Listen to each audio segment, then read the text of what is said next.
안녕하세요. 저는 올해 칠순을 맞은 할머니로 제주도에서 나고 자랐습니다. 저는 물질을 하는 해녀이면서 밭에서 감자도 키우고 당근도 키워내다 파는 억척스럽고 부지런한 제주도의 할망입니다. 할망은 할머니를 비하하는 단어가 아니라 제주도에서 할머니를 이르는 제주도 방언이랍니다. 저는 동네에서도 정말이지 제 일로 부지런하고 억측스러운 할망으로 통하지요. 세와리바당 전복이형 성게는 저 집 할망이 다 따감서.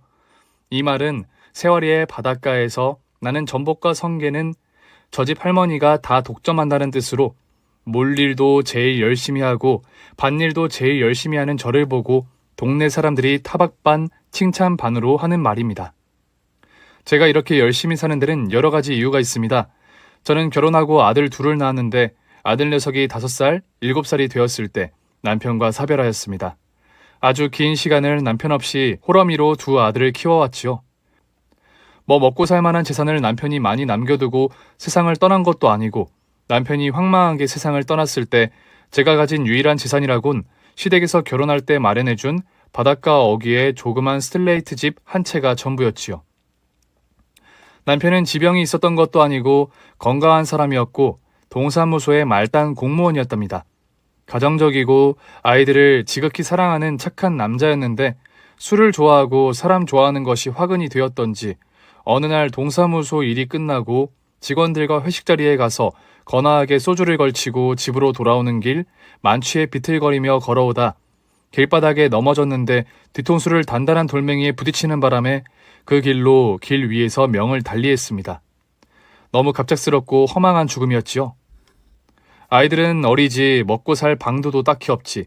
전 남편이 살아있을 적만 해도 아이들도 어리고 하여 다른 바깥 일을 하지 않고 집안일만 하면서 지내고 있었습니다. 그러나 하루아침에 남편이 세상을 떠나고 시댁 어른들도 너무 연로하고 병환이 깊어 큰 도움을 받을 수 있는 형편도 딱히 아니었지요. 길게 슬퍼할 겨를도 없이 전 생업전선에 나가야 했고 그때부터 물질이며 밭일이며 닥치는 대로 억척스레 일만 하며 두 아들을 길러냈습니다.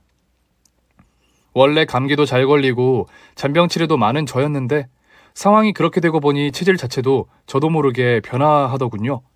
웬만한 감기는 대충 감기약 먹고 물질하러 그냥 다녀와도 며칠 좀 콜록거리다 저절로 낫고 정말 크게 아파 몸져 눕는 상황이 아닌 이상 제 몸 아픈 것도 잘 모르는 채로 그렇게 팍팍한 시간들을 견디며 살아왔습니다. 그렇게 살아오다 보니 어느덧 제 나이 7순, 올해 초에는 아들들이 칠순잔치를 열어줘서 일본에 여행도 다녀오고 동네 사람들을 초대해 걸판지게 집에서 잔치도 벌였지요.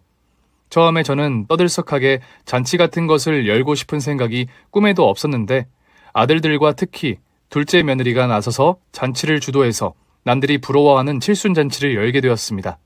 아이고 이 집 할망은 복도 많지. 며느리가 손수 칠순잔치 음식을 만들어서 사람들을 초대해 잔치를 열어주고 요즘 며느리를 이렇게 제 몸 고생하며 시어머니 대우 안 해주는데 참 며느리 한번 잘 들였어. 남편 졸면서 사별하고 재가도 안 하고 힘들게 아들 둘 키워내더니 그 값을 톡톡히 받네 그래. 듣자하니 이 집 며느리는 딸처럼 살갑게 굴면서 할망 데리고 주말마다 목욕탕 가서 때도 밀어주고 아주 착하기로 소문났던데. 사람들은 며느리가 직접 나서 잔치 음식을 만들고 또 유명한 트롯 가수까지 초청해서 분위기를 흥겹게 만들어주자 저마다 불었다며 한 수절씩 인사차례를 했지요. 사람들이 하는 말은 반은 맞고 반은 틀렸습니다.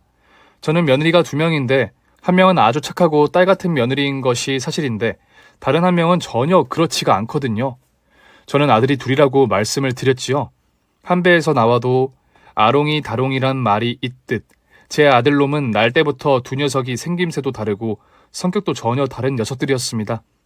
첫째는 차분하고 좀 냉정한 구석이 있는데 머리가 명석해서 어릴 때부터 학원 한번 보내지 않아도 공부를 곧잘 했지요. 서울의 명문 법대에 떡하니 합격을 해서 졸업과 동시에 사법고시를 합격했고 현재는 로펌에 취직해 변호사로 일하고 있습니다. 반면 둘째 아들놈은 덜렁대고 놀기 좋아하는 장난꾸러기였지요. 어려서부터도 공부는 죽어라 하기 싫어해서 제가 맨날 잔소리하고 야단친 적도 참 많았습니다. 결국 둘째 놈은 공부하는 거리가 멀어 농업고등학교를 졸업한 뒤 현재는 감귤 농사를 짓고 있어요. 둘째 놈이 공부는 못했어도 성격이 애교가 많고 잔정이 많아 아들 녀석임에도 제가 이 녀석 때문에 재미나게 웃는 일이 많았지요. 둘째 아들놈의 며느리, 둘째 며느리는 말수가 많거나 수다쟁이는 아닌데 아주 정이 많고 착한 아이랍니다. 일찍 부모님을 여의고 할머니 밑에서 자랐다고 해서 처음엔 좀 걱정했는데 그늘도 없고 성격이 아주 밝은 데다 시집 오자마자 저를 친엄마처럼 따르며 아주 살갑게 굴었지요. 제 칠순잔치도 요리솜씨가 좋은 둘째 며느리가 발벗고 나서 잔치 음식도 만들고 트롯 가수를 초청해서 흥겨운 분위기를 만들어준 것도 모두 둘째 며느리 솜씨입니다. 반면에 첫째 며느리는 서울 내기로 처음 시집 왔을 때부터 영 정이 가지 않는 스타일로 대놓고 시댁과 거리를 두고 살려는 마음을 내비추는 아이지요. 요즘 며느리들은 다 그렇다는 것을 익히 들어 알고는 있었지만 추석이나 설 같은 명절에도 시댁에 일절 거름하지 않고 지들 부부만 해외여행 가는 것을 아주 당연하게 여기는 아이였지요. 요새 추세가 아무리 그렇다지만 저는 아직까지 죽은 남편의 제사를 지내고 있고 추석 명절도 복잡하진 않아도 나름 예를 갖춰서 제를 지내는 스타일입니다. 이런 방구 시어머니에게 명절에 내려가지 못해서 죄송합니다. 이번에만 좀 여행 다녀올게요. 이런 식의 양해를 구하는 말 한마디 없이 당연하게 해외여행을 떠나버리는 며느리를 보며 좀 아연실색했었죠. 큰며느리는 시집와 첫 해부터 지금껏 단 한 번도 명절에 제주도에 내려온 적이 없습니다. 큰 아들네는 둘째 아들네보다 늦게 결혼해서 아직 아이가 없는데 둘만의 신혼재미에 빠져 사느라 그런 건지 명절마다 해외여행이다 뭐다 둘이 싸돌아다니기 바쁩니다. 이런 사정이라 저는 어쩔 수 없이 둘째 며느리 눈치가 보이죠. 둘째 아들은 지 형보다 결혼을 일찍 해서 벌써 아이가 둘이에요. 아들 1명, 딸 1명인데 둘째 며느리는 연년생 아이들을 케어하기도 힘들어 정신이 없을 텐데도 명절이면 누구보다 일찍 시댁에 와서 제수 음식 준비를 돕습니다. 아이만 키우는 가정주부도 아니고 둘째 며느리는 시내에서 조그만 고기국수 집을 운영까지 하고 있습니다. 남편 버는 월급으론 아이들 대학 공부며 노후 대비까지 하기엔 무리라면서 한 살이라도 젊을 때 바지런히 일해서 돈을 모아야 한다며 저는 아직 젊고 쌩쌩하니 힘든 줄 모른다면서 늘 웃는 낯으로 말하는 며느리이죠. 첫째 형님은 매번 제사니 명절이니 코빼기도 내비치지 않는데 저만 와서 일하려면 화가 날 법도 하지만 그런 내색도 일절 안 하는 착한 아이입니다. 되려 제가 그런 둘째에게 눈치가 보여 자꾸 미안하다는 말을 하게 되는 형편이죠. 예, 둘째야. 너 아기 키우랴 국수 가게 하랴 정신없는 거 뻔히 아는데 무리해서 제사니 명절이니 안 챙겨도 된다. 시자 들어간 시댁티 너한테 내지 않을 거니까 너는 그냥 너 장사하는 거랑 아이들이나 잘 챙기렴. 명절이나 제사에는 딱 식사할 시간 되면 아이들 데리고 와. 미리 와서 음식한다고 고생할 거 없다. 나는 동네 할망들 불러 모아 3355 일하면 되니까 일손이 딸리지도 않아. 알아들었니? 어머님 말도 안 돼요. 며느리가 없는 것도 아니고 제사니 명절을 어머님 혼자 지내게 하는 건 경우가 아니죠. 제가 아무리 바빠도 그 정도 짬은 낼 수 있으니까 걱정 마세요. 그 많은 제수 음식을 어머니 혼자 하는 건 힘든 데다 남들 보기에도 좋지 않아요. 며느리가 없는 것도 아닌데. 서울 첫째는 코빼기도 보이지 않는데 매번 너만 와서 고생하니 내가 너무 네 눈치가 보이고 미안해서 그러지. 며느리 차별하는 것도 아니고 누군 고생하고 누군 시댁 발걸음도 안 하고. 어머님, 제가 시댁에 와서 무슨 고생을 그리 한다고 그런 말씀하세요. 어머님 일손 조금 도와 제수 음식 장만 좀 하는 거 가지고요. 설거지는 그이도 많이 도와주는 데다 손님도 많이 없어서 명절이나 제사 때 일이 많은 것도 아니니 너무 마음 쓰지 마세요. 그렇게 웃으며 말하는 둘째 며느리였습니다. 게다가 식당을 운영하는 아이답게 요리 솜씨가 또 기막히게 좋아서 제수 음식 장만도 척척인데다 평소에도 밑반찬을 만들면 혼자 사는 제가 먹으라고 바리바리 싸다 주는 보기 드문 며느리였죠. 게다가 한 달에 2번은 꼭 저를 데리고 목욕탕을 가서 제 등을 밀어주고 함께 사우나를 해주는 살갑기 짝이 없는 아이였답니다. 저 역시 제가 이런 며느리를 얻다니 전생에 나쁜 일을 한 것만은 아니로구나 그런 생각을 하는 때가 많았지요. 그런데 저희 첫째 며느리가 이런 둘째 며느리 발끝만 닮아도 좋았을 텐데 참 여러 가지로 경우 없는 행동을 하는 첫째 며느리였습니다. 저의 이번 칠순 잔칫날만 해도 첫째 아들은 되려 시간에 맞춰 제주도에를 왔는데 바깥 일도 하지 않는 첫째 며느리는 칠순잔치가 거의 끝나갈 무렵에 빼꼼히 얼굴을 비추는 겁니다. 집안 어른들이나 동네 사람들 모두 그런 첫째 며느리를 흉보고 욕했지요. 아니, 저 여자는 이 집 첫째 며느리라면서 어떻게 시어머니 칠순에 제일 늦게 나타날 생각을 하냐? 아무리 며느리 눈치 보는 시대라지만 너무 경우가 없네. 그러니까 날 다 저물어 와놓고 또 선글라스는 뭐야? 누가 보면 뭐 연예인 며느리라도 되는 줄 알겠네. 코로나 끝난 지가 언젠데 집에 들어와서까지 마스크는 또 뭐람? 잔치가 거의 끝날 무렵에 선글라스와 마스크 차림으로 떡하니 나타난 큰 며느리를 두고 사람들은 저마다 한마디씩 흉보는 말을 하더군요. 저 역시 탐탁지 않았지만 서울에서 제주까지 먼 걸음을 한 아들 내외기에 일단 실은 내색하지 않고 가만히 있었습니다. 잔치가 파하고 뒷정리까지 부지런한 둘째 며느리가 마치고 돌아가는 동안 첫째 며느리는 손가락 부러진 사람 마냥 육손가닥 하지 않고 둘째 애가 일하는 모양을 구경만 하는 겁니다. 가만히 지켜보던 저는 이건 정말 아니다 싶어 한마디 야단을 쳤지요. 예, 첫째야. 오늘 칠순잔치 한다고 둘째가 음식 장만이다 뭐다 고생을 이만저만 한 게 아닌데 늦게 와서 네가 뒷정리 하나 안 하면 둘째 동서 보기에 너 역시 면이 안 서는 일 아니냐? 너도 뒷정리하는 건 좀 거들 생각하렴. 어머님, 제가 사실은 오늘 서울에서 간단한 수술을 받고 오는 통에 늦은 거고요. 그리고 안정을 취하는데 어머님 칠순이라 어쩔 수 없이 무리해서 비행기 타고 온 거라고요. 겨우 지열해서 제주도까지 온 건데 그런 저한테 일까지 하라는 말씀이세요? 뭐 수술을 받아? 너 어디가 아프니? 그게 실은요.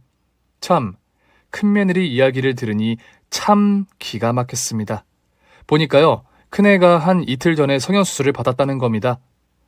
코 수술과 눈꺼풀이 안 처지게 하는 무슨 성형수술을 받았는데 붓기가 가라앉지 않고 출혈이 심해서 큰일 날 뻔했다나요? 그래서 제 딴에는 비행기도 무리해서 타고 일도 할 수 없다는데 어이가 없었죠. 성형수술을 욕하는 시대도 아니지만 그 수술이란 걸 꼭 제 칠순잔치 전전날 부득이 받은 큰며느리의 속내도 이해가 가지 않더군요. 듣자 하니 이걸로 큰아들과 며느리는 좀 다툼이 있었던 모양이더라고요. 해서 큰아들은 좀 일찍 제주도에 내려왔던 거고 성형수술 핑계로 제 칠순잔치에도 오지 않으려 했던 큰며느리는 그래도 남편 눈치가 보여 억지 걸음을 한 것이더군요. 참 야단을 쳐야 할지 픽 웃고 넘겨야 할지 판단이 서지 않았습니다. 큰며느리는 나름 서울의 유명 여자 대학을 나온 인텔리 출신입니다. 요즘이야 대학을 나왔다고 인텔리라 하는 시대도 아니지만 못 배운 제 기준에서 유명 여자 대학 출신 며느리는 똑똑해 보이는 것이 사실이죠. 큰며느리 친정은 원래 사업을 크게 했는데 몇 년 전 망하는 바람에 경제 상황이 그리 좋지는 않다는 것도 아들을 통해 들었지요. 그런데 잘 살던 시절의 버릇과 습관이 남아있어서 좋은 거 먹고 좋은 옷 입고 그렇게 살지 않고는 적성이 안 풀리는 공주과라고 큰아들은 어느 날 제게 전화를 걸어와서 투정 비슷한 것을 부린 적이 있었지요. 생활비를 가져다 줘도 늘 부족하다 불평만 하면서 또 친정에 몰래 돈까지 갖다 주는 것 같다고 불만을 늘어놓길래 저는 그런 아들에게 말했습니다. 예, 네가 좋다고 선택한 여자인데 못 사는 처가의 생활비를 좀 가져다 준다고 그거 가지고 타박할 일은 아니다. 너 역시 내가 병들고 힘이 없으면 날 모른 척할 거니? 지 부모 안쓰러워 용돈 좀 가져다 드리는 거 가지고 처 타박할 생각 말고 네가 더 열심히 벌 생각을 해라. 네 와이프도 대학까지 나온 애인데 집에서 놀지 말고 뭔가 일을 가지라고 네가 설득도 해보고 알아들었어? 그렇게 아들에게 타일렀었는데 시어머니 칠순잔치날 성형수술 붓기가 빠지지 않은 채로 떡하니 나타난 며느리가 참 달갑지 않은 것이 사실이었습니다. 게다가 차리고 온 행색을 보니 좀 분수에 맞지 않게 값비싼 명품들로 치장을 했더군요. 저는 시골에서 물질하는 할머니라 큰며느리가 하고 있는 가방이며 구두 같은 것이 그렇게 비싼 것인 줄 몰랐는데 칠순잔치에 왔던 서울 조카가 저한테 슬쩍 그런 이야기를 했습니다. 할머니 큰며느리 엄청 멋쟁이네요. 큰삼촌이 서울 대형 로펌에 계시다더니 돈 많이 버시나 봐요. 가방도 명품, 신발도 명품, 몸에 걸친 것도 하나같이 명품. 할머니 큰며느리 머리에서 발끝까지 걸친 것들 돈으로 계산하면 좋기 2,500만 원은 넘겠는데요? 뭐 2,500? 뭘 걸치고 입었길래 저 애가 하고 있는 것들이 그렇게 비싸다는 거야? 명품이잖아요, 할머니. 백이라 구두 옷까지 죄다 명품이라.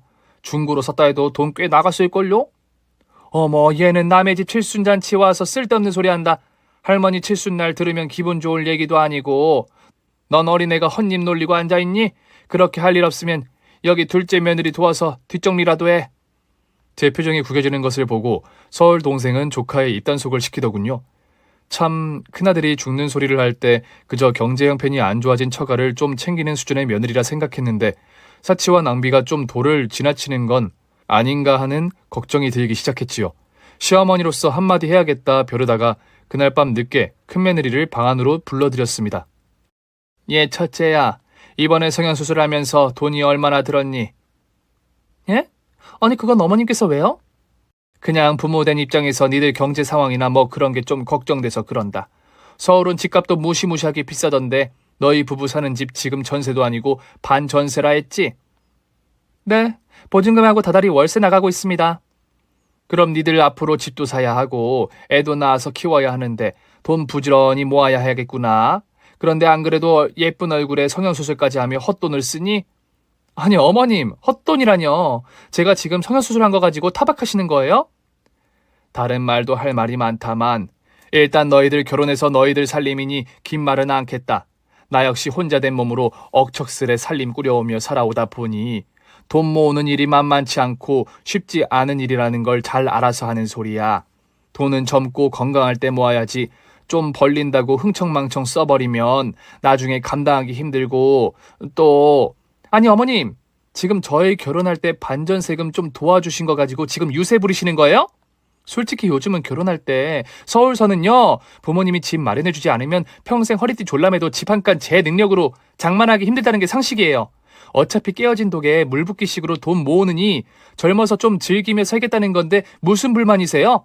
그리고 이런 말씀까지는 안 드리려고 했는데 요즘 노후 대비 안 된 늙은 홀어머니 있는 남자가 결혼하기 어디 쉬운 줄 아세요? 사채 빚보다 더 끔찍하게 골치 아픈 게 노후 대비 안 된 늙은 시부모예요. 민석 씨 같은 개천용. 솔직히 저 같은 여자 아니었으면 장가가기 힘들었단 말씀 드리는 거예요. 아니 뭐라고? 개천용? 노후 대비 안 된 시부모? 누가 그러든 내가 노후 대비 안 된 시부모라고, 어? 아니 그런 걸 꼭 누구한테 들어서 하나요? 딱 보면 사이즈 나오는 거지. 저 솔직히 민석 씨보다 더 조건 좋은 남자들 줄을 섰지만 그래도 사랑 하나 보고 결혼하는 거라고요. 그러니까 저한테 이래라 저래라 잔소리할 생각 마시고 저희 부부 사는데 관여 일절 안 하셨으면 좋겠네요. 그러면서 방문을 박차고 나가버리는 큰 며느리였습니다. 지 할 말 다 해놓고 나간 주제에 큰아들 앞에서는 또 펑펑 우는 생쇼를 시연해서 마치 제게 큰 야단이라도 맞은 것처럼 굴어서 그날 밤 참 집안에서 난리법석이 났습니다. 아니, 엄마 가뜩이나 수술 받았다고 외출하기 곤란하다는 사람이 그래도 엄마 칠순이라고 이렇게 내려왔는데 야단을 그렇게 치시는 건 너무한 거 아니에요? 이 사람도 나름 최선을 다하고 있는 건데 너무하세요. 아니 너 지금 무슨 뚱딴지 같은 소리냐? 난 지금 집이라도 한 칸 서울섬 마련하려면 좀 절약하고 살라고 듣기 좋게 충고 한마디 한 거밖에 없다. 그런 충고를 그러니까 엄마가 왜 하시는데요? 저희들 집은 저희가 알아서 장만할 테니 그런 걱정은 마시고 엄마는 엄마 건강이나 잘 살피시라고요.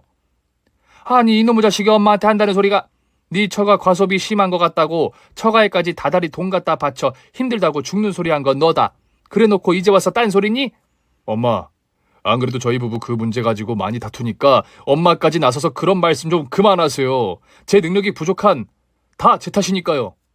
그렇게 말하며 한밤중에 쌍으로 집을 나가버리는 큰아들 내외였습니다. 큰며느리는 시집와서 처음 우리 집을 방문했을 때에도 바닷가 동네 특유의 해풍, 비린내가 거슬린다며 근처 호텔로 가서 잠을 자고 오던 아이였지요. 그런 아이니 제 칠순날 제 집에서 잘 거란 기대도 하진 않았습니다만 아들 녀석까지 그런 식으로 나오니 참 속이 상하고 섭섭한 마음이 크더군요. 다음날 소식을 듣고 둘째 며느리가 당장 집으로 달려왔습니다. 아버님, 세상에 전날 밤에 아주버님 내외가 쌩하니 집을 나가버렸다니 사실이에요? 그러게 말이다. 듣기 싫은 소리 한마디 했다고 이사달이 났구나. 뭐 그렇게 크게 욕이라도 한마디 했으면 이렇게 억울하진 않지. 명석이 어머님 칠순날인데 형님이나 아주버님이나 너무했네요. 그런 날은 그저 감사합니다. 잘 살겠습니다 하는 게 도리인데 너무 속상해 마시고 기분 푸세요.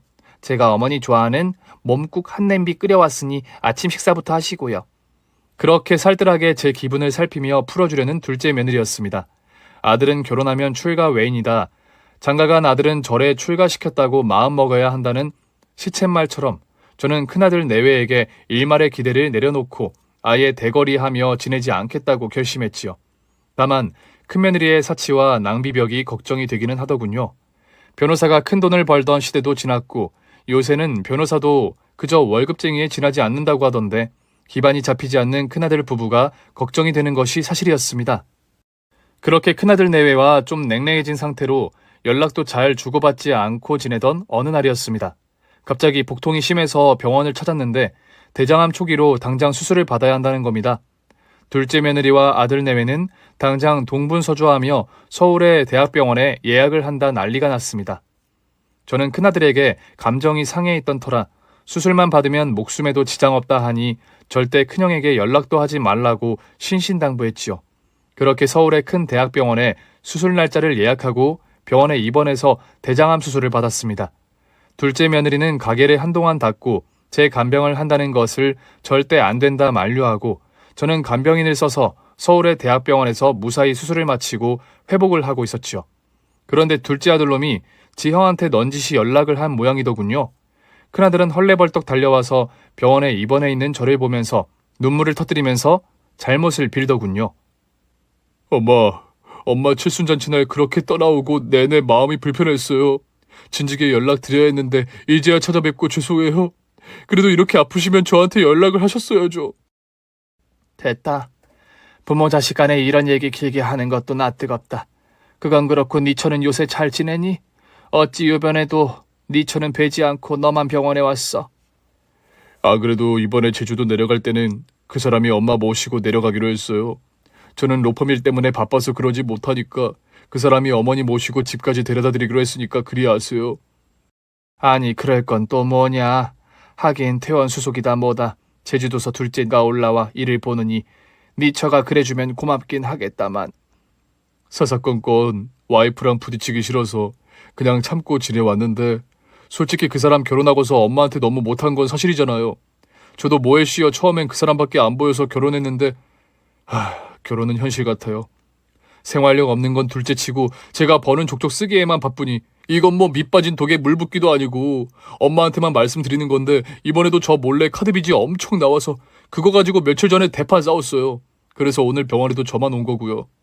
그래도 제가 이번엔 정말 화내서 제 눈치를 보는 건지 엄마 모시고 제주도 가는 거 지가 하겠다고 하니까 그런 줄 아세요.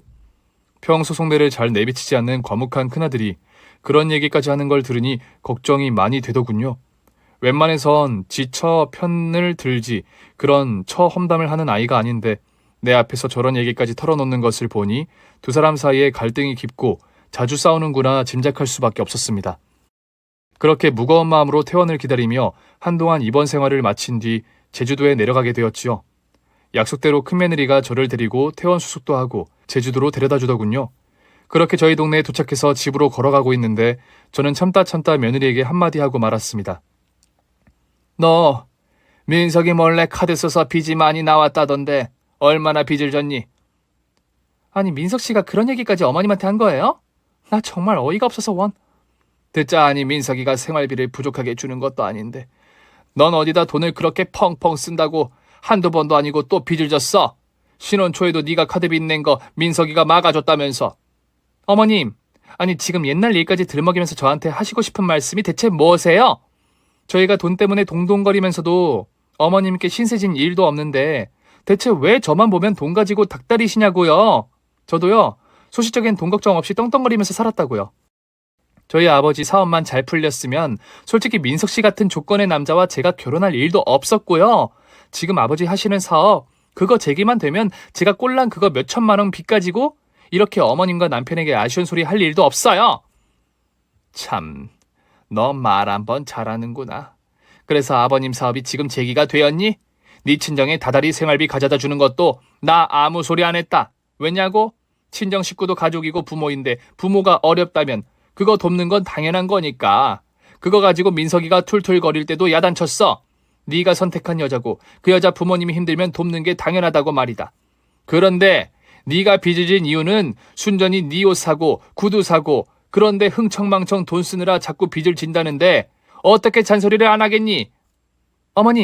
어머님은 물질하고 반일하느라 생전 백화점 구경도 제대로 해본 적 없으시죠? 하긴 평생 제주도 사시면서 시골 구석에서 전복이나 캐던 분이 알면 뭘 어디까지나 알겠어요? 세상 돌아가는 걸? 그렇지만요, 세상엔 어머님이 모르는 세계가 아주 다양하다고요. 어머님 수준이 제주도 총구석이라고. 제 수준까지 어머님 수준에 맞춰서 아껴 쓰라 마라 잔소리 그만하시라고요. 전 죽어도 제 수준 떨어지게 구질구질하게는 절대 못 사니까요. 아니, 이런 배은망덕한 것을 봤나? 예, 너 여기부터 저기까지가 평당 얼마인 줄이나 아니? 여기 바닷가 마을이 땅값 오른 건 너도 신문이며 뉴스 봐서 알고 있지? 여기가 서울 웬만한 강북보다 땅값 비싼 곳이다. 그리고 정확히 여기서부터 저기 카페 보이는 자리까지가 바로 내 땅이고 어쩔래? 넌 여기 제주 총구석 어디 감자밭 한 떼기라도 있어 유세냐? 아니, 물질만 하시는 어머님이 제주도에 땅이 있어요? 아니, 이렇게 비싼 땅이 어떻게 어머님 거죠? 믿기지 않는데? 설마 지금 저 혼내키려고 거짓말 하시는 거 아니에요? 미안하다만 다 사실이고 사실이건 아니건 이젠 네 알 바 아닌 것 같구나. 내 눈에 흙이 들어가기 전까지 내 땅이나 내 재산이 네 앞으로 갈 일은 절대 없을 테니까. 너는 그냥 신경 끄고 네 수준에 맞는 삶 네가 알아서 살아. 그렇게 저를 물질이나 하는 해녀라고 콧방귀 끼며 무시하던 며느리는 제가 제 땅을 가리키면서 제가 가진 재산을 공개하자 걸어가다 정말 놀라 뒤로 발랑 나자빠질 뻔하더군요. 그 모습이 어찌나 우습고 하찮아 보이던지. 저는 더 대거리하지 않고 쌩하니 먼저 집으로 돌아와 버렸습니다. 사실 저는 그날 집으로 돌아오며 큰며느리에게 따끔하게 야단을 친 뒤 그 몇천만 원 된다는 카드빚을 갚아줄 생각이었습니다. 제가 사실 제주서 물질하는 해녀가 감자밭 당근밭 일구며 사는 총구석 할머니가 맞습니다만 돈 가지고 어디 아쉬운 소리 해야 하는 처질은 아니랍니다. 제가 이런 처지가 된 데에는 평생 성실하게 살아온 저의 억척스러움과 약간의 행운이 한몫을 했지요. 저는 젊어서부터 일을 하며 조금씩 돈이 모일 때마다 한 푼 두 푼 모아뒀다가 동네에 밭도 사고 길가에 땅도 사고 하는 데에 재미를 들여서 저는 은행에 묶어둔 돈보다 가지고 있는 땅이 더 많은 시골 할머니입니다. 제주도 땅값이라는 게 뭐 대단한 것이 아니었는데 어느 연예인이 제주도에 내려와 살기 시작하고 또 중국인 관광객들이 몰려들고 젊은 사람들이 1년 살기다 한 달 살기다 뭐 그런 저로서는 이해하기 힘든 열풍이 불면서 최근 몇 년 사이 제주도 땅값 특히나 해안가의 땅값이 폭등한 것이 사실입니다. 제가 소유한 토지가 운이 좋게 그런 해안가 쪽의 땅이고 거기다 몇 년 전 신공항 부지 선정이 제가 가진 밭 인근에 설정까지 되면서 땅값이 친정부지로 올라 제가 알부자 소리 듣는 할머니가 된 것이죠. 부동산에도 물어보고 주변 사람들에게도 물어보니 어디 서울 강북의 건물주 못지않는 자산이라 제게 부럽다는 소리를 하더군요. 저는 제가 이렇게 땅을 가진 사실을 아들들에게는 물론이고 며느리들에게도 일절 말하지 않았습니다. 아이들이 결혼할 때만 해도 땅값이 이렇게 오르지 않았던 것이 사실이고 또 하나 다른 이유는 혹시나 제가 가진 재산으로 인해 아들들이 게으르고 나태한 생각을 가지게 될까봐 그것이 제일 걱정돼서였습니다. 제주도 땅값이 오르면서 감귤수저다 뭐다 그런 신조어가 생겨날 정도로 감귤밭 땅값이 올라 벼락부자가 된 사람들을 주변에서 많이 봤는데 그런 집 자식들이 하나같이 성실하게 살아갈 생각들을 안 하는 겁니다. 감귤수저 소리 들으며 총구석에서 귤농사하는 집 아들내미가 사흘 걸러 서울 나들이나 다니며 흥청망청 돈이나 쓰고 다니는 것을 심심치 않게 봐왔던 터라 저는 아들들 내외가 저희들 힘으로 스스로 기반을 잡을 때까지는 절대 제가 재산이 있다는 사실을 밝히지 않을 심산이었지요. 그런 저의 사정도 모르고 저를 사사건건 무시하는 큰 며느리였던 거죠. 가끔 그런 생각을 할 때도 있었습니다. 처음부터 차라리 그 애들에게 재산을 좀 떼어주면 내가 대우도 받고 아들 내외가 다투는 일도 적지 않았을까? 저도 애미 입장이다 보니 그런 생각을 하게 되는 것이 사실이더군요. 이런 생각을 같이 물질하는 해녀 친구에게 말했더니 타박이 돌아왔습니다. 아이고 이놈의 할망 야무진 할망인 줄 알았더니 아니네. 옷 사고 신발 사는 거밖에 할 줄 모르는 그런 똥멍충이 며느리한테 재산 갖다 바쳐서 대우받으면 뭐 할 거라? 그런 며느리한테 돈 갖다 줘봐야 그때뿐이고 밑 빠진 독에 물 붓기일 건데 평생 물질하고 밭일해서 번 돈을 그런 며느리한테 갖다 준다고? 그런 생각일랑 말고 물려주려거든 그 생활력 강하고 착한 둘째 며느리한테나 미리 재산을 좀 떼어주든가. 보아하니 그 집 둘째는 재산을 줘도 불리면 더 불렸지. 허투루 쓰게 생기지 않았더구만. 저는 그 해녀 할망의 말을 듣고 정신이 번쩍 나더군요. 진짜 그 해녀 할망이 말이 맞는 말이란 생각이 들었습니다. 사실 대장암 수술을 받으면서 병원에서 여러 가지 생각을 하게 되더군요. 나도 나이가 들었고 평생 살지 못할 거고 정신이 온전할 때 하나하나 주변 정리를 해 나가야 할 시기가 되었다는 그런 깨달음이 있었습니다. 저는 대장암 수술을 마치고 집으로 돌아와 몸을 회복하는 과정에 제가 가진 재산의 일부를 둘째 아들 내외에게 상속해 주었습니다. 100%는 아니지만 50% 정도 규모를 줄여서 이 정도 땅을 내가 가지고 있는데 필요하면 너희들 앞으로 해주겠다고 말했지요. 왜냐면 나머지 50% 정도의 재산은 제가 가지고 있으면서 노후 대비로도 쓰고 또 세상을 떠나며 마지막에 좀 뜻깊은 곳에 기부도 하고 아이들 기반이 더 잡힌 후에 밝혀도 되는 재산이라는 생각이 들어서였지요. 둘째 며느리는 펄쩍 뛰면서 됐다고 더 가지고 계시다가 나중에 물려주셔도 좋고 어머님 쓰시고 싶은데 쓰라고 말하더군요. 그런데 되려 둘째 아들놈은 땅을 물려받고 싶어 해서 둘째 아들 내외에게 제가 가진 땅의 일부를 상속해 주었습니다. 제가 준 땅을 가지고 일부를 좋은 가격에 판 모양인데 그 돈을 사업자금으로 둘째 며느리는 국수집 규모를 넓히고 서울에까지 분점을 낸 모양입니다. 다행히 서울에 낸 국수 가게도 장사가 무척 잘 되어서 2호점, 3호점까지 오픈을 앞두고 있다고 하니 너무 다행한 일이지요. 동료 해녀 할망의 말이 맞았습니다. 평소에도 선견지명이 있고 똑부러지는 소리를 잘하는 할망인데 제 둘째 며느리의 곤에서도 그 해녀 할망의 선견지명이 통했지요. 제가 상속해준 땅을 자본으로 자기 사업을 살뜰하게 더 불려가고 있는 둘째 아들 내외가 참 뿌듯한 요즘입니다. 아들은 감귤 농사를 지으면서 제가 준 자산을 바탕으로 또 새로운 품종을 개발하는 데 투자할 계획이라는데 며느리의 국수가게 사업 말고 아들놈의 감귤 농사도 더 잘 되기를 바랄 뿐이지요. 여러 가지 사정으로 큰 아들에게는 재산 상속도 미루고 그렇게 또 한동안 연락이 뜸한 채로 지내고 있었는데 어느 날 갑자기 온다는 기별도 없이 큰아들 녀석이 제주도 집으로 저를 찾아온 겁니다. 저는 물질을 하러 나가려다 말고 깜짝 놀라 그런 큰아들을 붙들고 물었지요. 아니 민서가 너 온다는 전화도 한 통 없이 이 시간에 집엔 웬일이냐? 엄마한테 괜히 드릴 말씀이 있어서요. 얘기를 듣고 보니 큰아들은 큰며느리와 별거하기로 했다는 겁니다. 살아보니 성격도 너무 맞지 않고 씀씀이가 해픈 면도 도무지 적응할 수 없고 맞춰갈 수 없는 부분이라면서요. 그렇다고 맞벌이할 생각을 하는 것도 아니고 계속 주기적으로 카드빚만 내면서 처가의 친정아버지가 사업 재기하기만을 나무에 익은 감 떨어지듯 기다리는 와이프가 너무 한심하고 정 떨어진다고 말하는 큰 아들이었습니다. 엄마, 내가 변호사 시험 합격하고 시험 준비하는 동안 연애도 일절 안 하고 공부만 하면서 살다 보니까 여자 보는 눈이 너무 없었던 것 같아요. 그저 예쁘고 애교 부리면 좋은 여자인 줄 알고 제가 너무 어리석었어요. 가치관부터 뭐 하나 맞는 것도 없는데 사치벽까지 심해서 제가 감당하기엔 너무 버거운 여자예요. 더 늦기 전에 당신도 나보다 더 능력 있는 남자 만나 돈 펑펑 쓰면서 살라고 말하고 집에서 나왔어요. 다행히 우리 사이에 아직 아이도 없고 이혼을 해도 지금 하는 것이 현명한 일이라는 생각이 들어요. 큰아들이 그렇게 결심을 굳혔다는 듯이 말을 하는데 저는 아무 말도 할 수가 없더군요.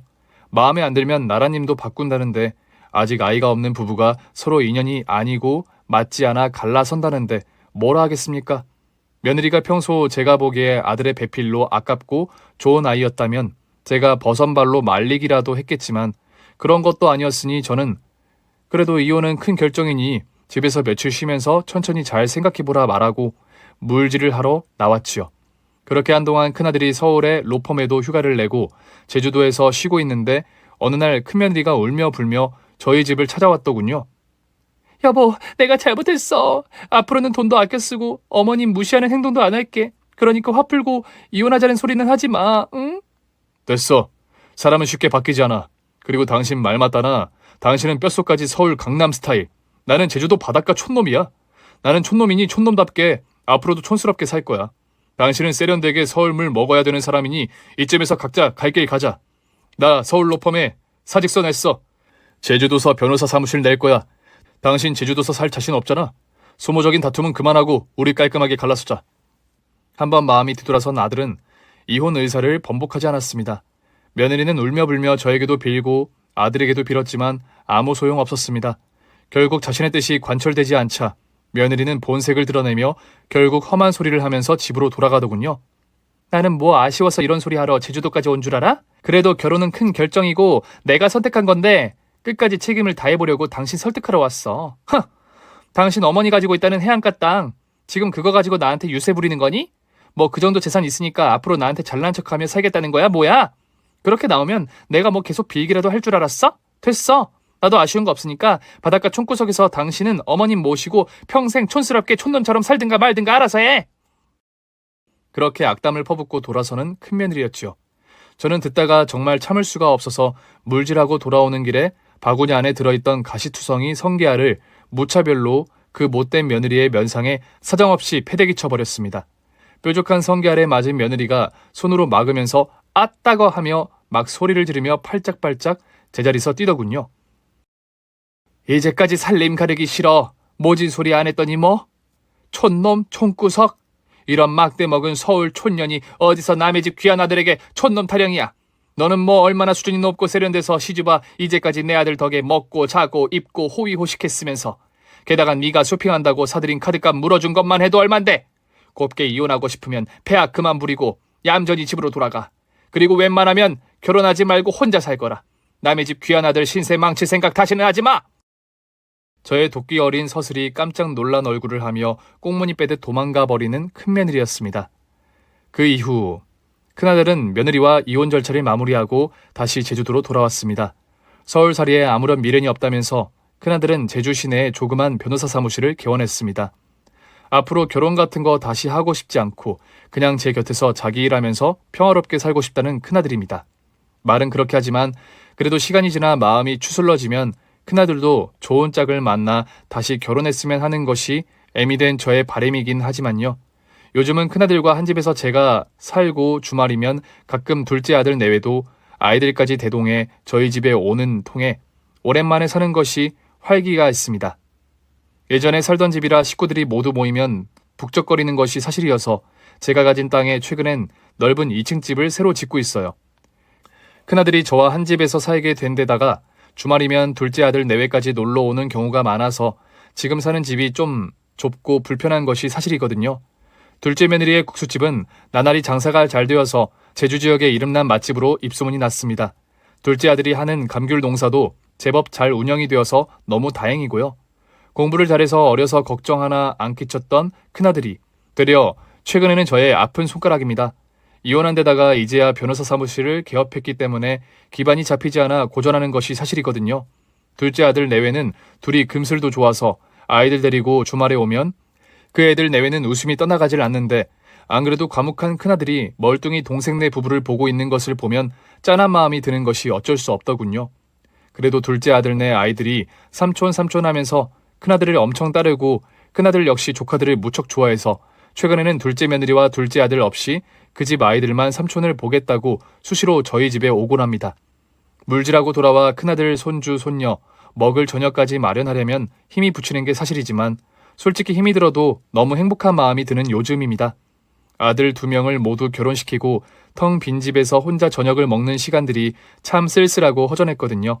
식구들이 많이 모여 살게 되다 보니까 설거지거리도 많고 저녁 한 끼를 차려도 손이 많이 가는 것이 사실이지만 저도 천상 엄마인지라 내 자식, 내 손주들 입에 밥 들어가는 것을 보는 것만큼 행복한 순간이 없어요. 제가 물질에서 캐온 성게알을 큰아들은 유달리도 좋아합니다. 이혼하고 돌아와 처음 몇 년 만에 제가 해준 밥을 먹으면서 큰아들이 그런 말을 하더군요. 엄마 서울 살면서 이 성게알 비빔밥이 그렇게 먹고 싶더라고요. 엄마가 갓 지은 쌀밥에 얹어주던 이 고소한 성게알이 그리울 때가 많았어. 서울서는 사 먹어봤지만 비싸고 비리기만 하고 이 맛이 절대 안 나더라고. 오늘도 제가 캐온 성게알과 전복, 문어들을 손질해서 정성껏 저녁 식사를 준비합니다. 손주 녀석은 전복 구운 것을 잘 먹고 손녀는 어린데도 문어 삶은 것에 환장하지요. 대장암 수술을 받긴 했지만 완치가 잘 되어서 이렇게 조금씩 물질도 하고 아이들에게 저녁 식사도 손수 차려줄 수 있어서 너무 다행한 일이란 생각이 듭니다. 생각해보면 하나하나 감사한 일 투성이지요. 여러분도 하는 일 다 잘 되시고 항상 건강하시길 기원합니다. 긴 얘기 들어주셔서 정말로 감사합니다. 오늘 준비한 사연은 여기까지입니다.